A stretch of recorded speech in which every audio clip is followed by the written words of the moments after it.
Hey folks, and welcome to Operator Guides number 13. In this video, we will discuss the fat green asshole who everyone hates. No, not that one.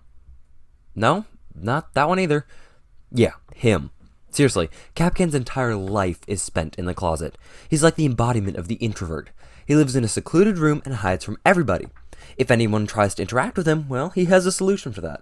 These soldiers think their training will keep them alive. They break down doors and come through windows, weapons drawn. They check the corners, watch each other's backs, and give the all clear. But it's too late. They forgot the first rule of survival. A real hunter always watches where he steps. So what does Kapkan actually add to Team Rainbow? Nothing. He adds nothing. He is a fat Russian Spetsnaz with a massive hitbox, terrible weaponry, and a trashy gadget. He should be the easiest kill of all the operators. So why does he so often come out on top? Why is he so often the last man standing, the final operator, and victor who clutches 3v1s and gives his team the victory? Because, and I quote straight from the source, they forgot the first rule of survival. A real hunter always watches where he steps.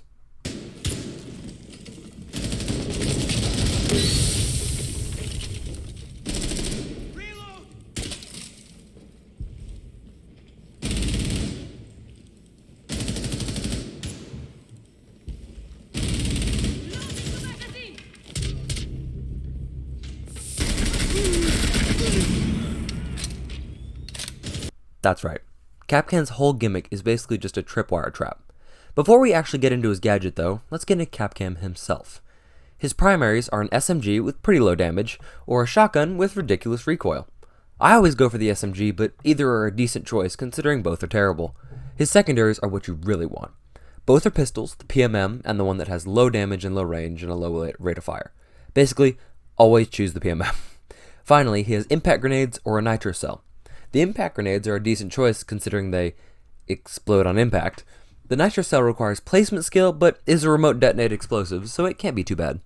While other operators may have a differing playstyle based on primaries or on gadget or on just loadout in general, Kapkan was made to do one thing and one thing only: punish rushers. His gadget can be installed on any entryway, meaning any doorway or window, and explodes once an enemy crosses its laser. The laser is only visible during the setup phase, so you know where to put your gadgets, and then it disappears. I've got no clue how this tiny thing differentiates enemies from friends, but your team can cross those lasers as much as you want, and it won't go off. Apparently, the laser used to stay visible to the enemy team, so how Kapkan was ever able to get kills is beyond me. The gadget can be destroyed by twitch drones, other explosions, bullets, or just being used. One explosion, and they're gone. The worst part is that one explosion will not kill an enemy. Hell, half the time it'll only do 20 of their 100 health. If you do put two on the same door and somehow they get someone, chances are they still won't die.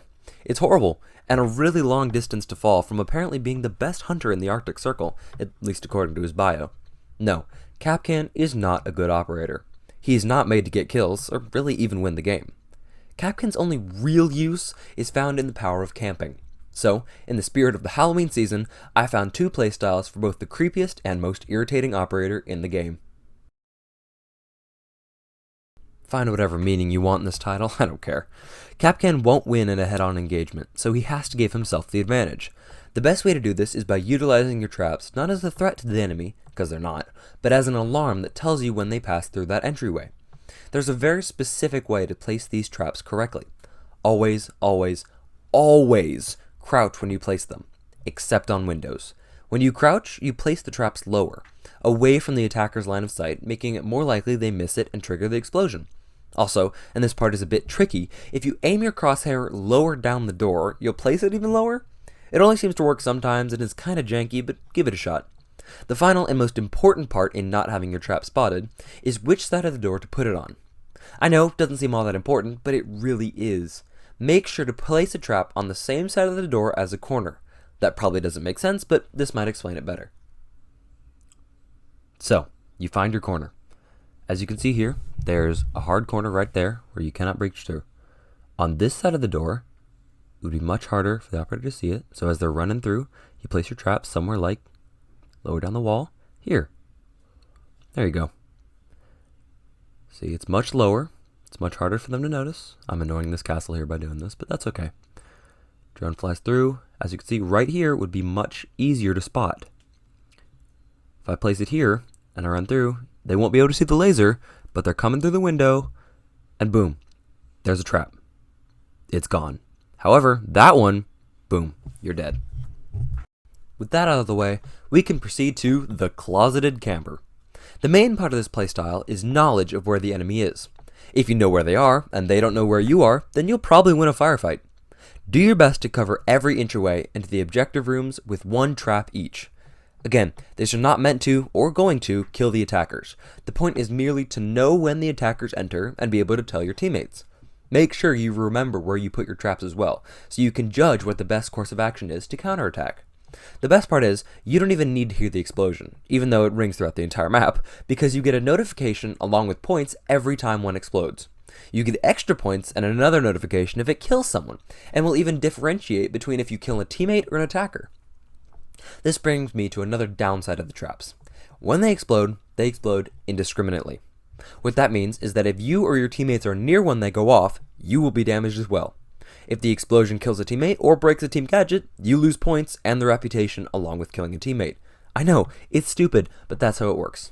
I really hope he gets a rework soon. Device set.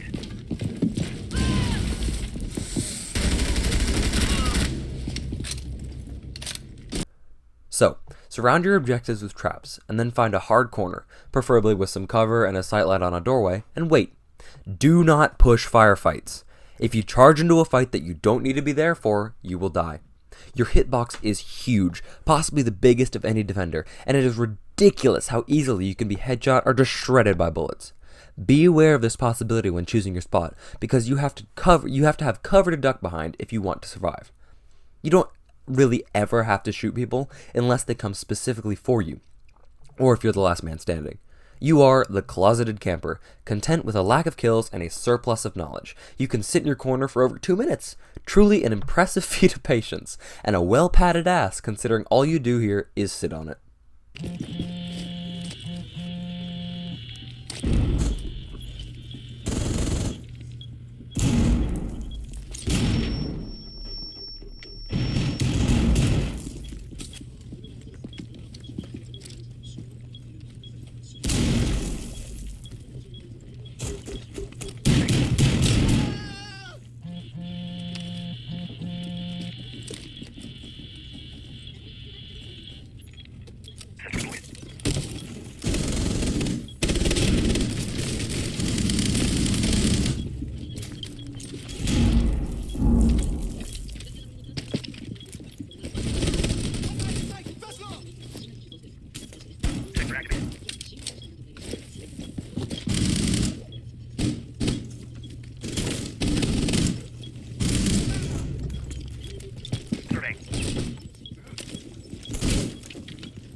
Yep, that's the whole thing.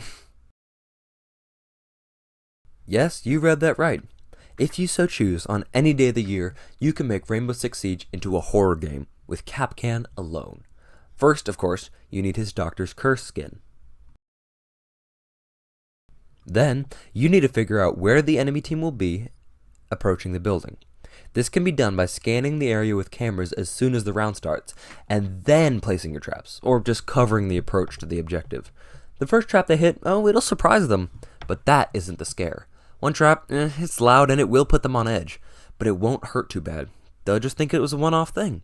The second trap, that'll scare them. If it doesn't kill them, they'll land in the 20 health and below threshold, where a few shots will end their sorry lives. But the worst, final scare is you.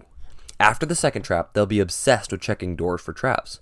They'll be so scared to enter a room, worried they miss something, that they won't see you until it's too late. You can amp up the fear by running around a bit, making them hear your footsteps and maybe checking them out. Then, you'll spring out of the shadows and blast them away with your shotgun. The last thing they'll see is your snarling face as your bullets tear away their life. That'll be enough to make them take a break from playing Rainbow Six and play a less scary game, like Resident Evil. You've heard of the fear of God. you've never heard of the fear of can. Kapkan. I've seen weird skins. I've seen spooky skins. Never have I seen a skin for Rainbow Six that makes the player automatically a simp. That is, until now.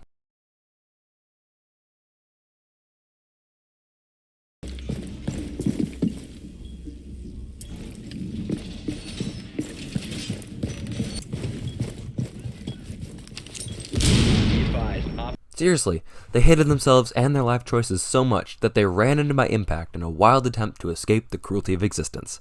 I don't blame them. If I had put on a skin like that on Thorn, I would have done the same thing. That's all I've got for you folks. Please like and subscribe for more and higher quality videos. Thanks for watching. Bye bye.